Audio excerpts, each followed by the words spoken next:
प्रिय विद्यार्थियों, इस वीडियो लेक्चर में आपका स्वागत है। आज हम BA part first political science paper second में मनु के बारे में जानकारी प्राप्त करेंगे। सबसे पहले हम मनु का परिचय लेते हैं। मनु के जीवन काल के विषय में निश्चित मत का निर्धारण करना कठिन है। वैदिक साहित्य से लेकर प्राचीन ग्रंथों तक मनु को आदि मानव के रूप में जाना जाता है। एक घटना मनु के परिचय में सनातन धर्म के अनुसार मनु संसार के प्रथम पुरुष थे। प्रथम स्वयंभू अर्थात स्वयं के उत्पन्न होने के कारण स्वयंभू कहलाया। इन्हें प्रथम पुरुष और प्रथम स्त्री के संतानों से संसार के समस्त जनों की उत्पत्ति हुई। वैदिक साहित्य और शतपथ ब्राह्मण में मनु को सूर्य का पुत्र और मानव जाति का पथ प्रदर्शक बताया गया है। भगवत गीता में भी मनु का उल्लेख है, जहाँ यह व्यक्ति के स्थान पर उपाधि के रूप में उपयोग किया गया है। तो इस तरह से हम देखते हैं कि मनु के बारे में निश्चित रूप से कहना बहुत अधिक कठिन है कि मनु कौन था, और मनु से संबंधित जो विचार मिलते हैं वो मनुस्मृति में मिलते हैं।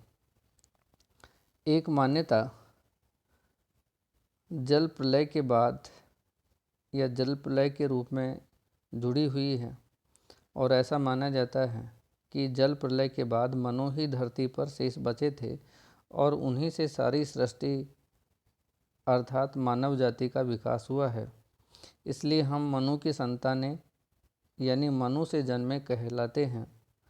मुस्लिम और ईसाई धर्म में भी मनु का नाम आदम है, जिससे आदमी शब्द बना है। वैदिक साहित्य और शतपथ ब्राह्मण में मनु को सूर्य का पुत्र और मानव जाति का पथ प्रदर्शक बताया गया है। लेकिन जल प्लावन की जो घटना है वो सही प्रतीत नहीं होती है, क्योंकि जल प्लावन की घटना के बाद अकेले मनु के शेष रह जाने के कारण उस समय किसी संगठित सामाजिक व्यवस्था के अस्तित्व का प्रश्न ही नहीं था, जैसा कि हमें मनुस्मृति में देखने को मिलता है। तो इस तरह से मनु के बारे में निश्चित रूप से किसी निष्कर्ष पर पहुंचना, किसी मत का निश्चित मानना बहुत अधिक कठिन है। अब हम मनु के दर्शन में परराष्ट्र संबंधों पर अध्ययन करेंगे। परराष्ट्र संबंधों का मतलब ये होता है कि एक राष्ट्र दूसरे राष्ट्र के साथ किस तरह से संबंध स्थापित करे। इस बारे में प्राचीन भारतीय विचारकों ने अपने विचार व्यक्त किए हैं। मनु ने परराष्ट्र संबंधों को दो भागों में विभाजित किया है। एक परराष्ट्र संबंधों का सैद्धांतिक भाग है और दूसरा है परराष्ट्र संबंधों का व्यवहारिक भाग। जैसा कि हम देख रहे हैं कि मनु के दर्शन में जो विदेश नीति की रूपरेखा दिखाई गई है उसके दो भाग हैं, एक सैद्धांतिक भाग है और दूसरा व्यवहारिक भाग है। अब हम परराष्ट्र संबंधों के सैद्धांतिक भाग को लेते हैं। मनु ने परराष्ट्र संबंधों के सैद्धांतिक भाग में तीन तत्वों को सम्मिलित किया है।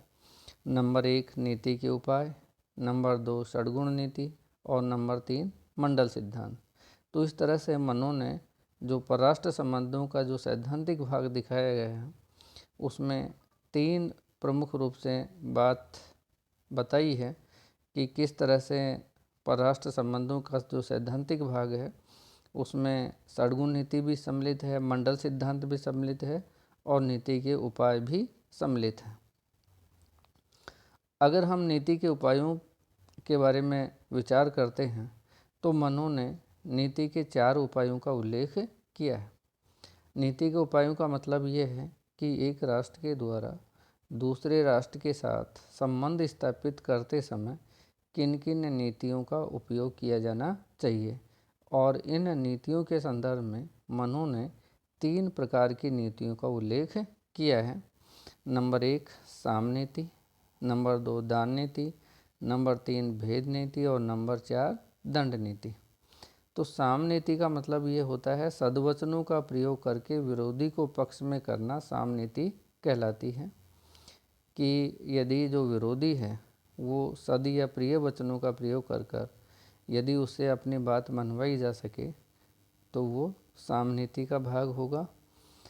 आर्थिक प्रलोभन का प्रयोग कर विरोधी को अपने पक्ष में करना दान नीति कहलाती है। शत्रु राज्य में फूट डालना, शंका पैदा कर देना भेद नीति कहलाती है। और शत्रु को मार देना, उसे पीड़ा या हानि पहुंचाना, उसके धन का अपहरण कर लेना, ये दंड नीति का भाग कहलाता है। तो इस तरह से मनु ने नीति के उपायों में 4 चीज़ों को उन्होंने सम्मिलित किया है। और इसमें उन्होंने ये बताने का प्रयास किया है कि सबसे पहले साम नीति का प्रयोग करना चाहिए, क्योंकि अगर सद्वचनों का प्रयोग कर या प्रिय वचनों का प्रयोग कर विरोधी को पक्ष में किया जा सकता है तो ये उत्तम उपाय है।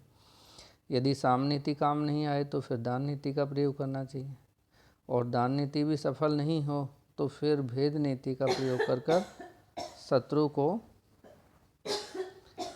कमज़ोर किया जा सकता है। और अंतिम उपाय के रूप में उन्होंने दंड नीति का उल्लेख किया है, और इसमें कहा है कि शत्रु को हानि पहुंचा देना, पीड़ा पहुंचा देना या उसे कमज़ोर करना दान नीति कहलाती है।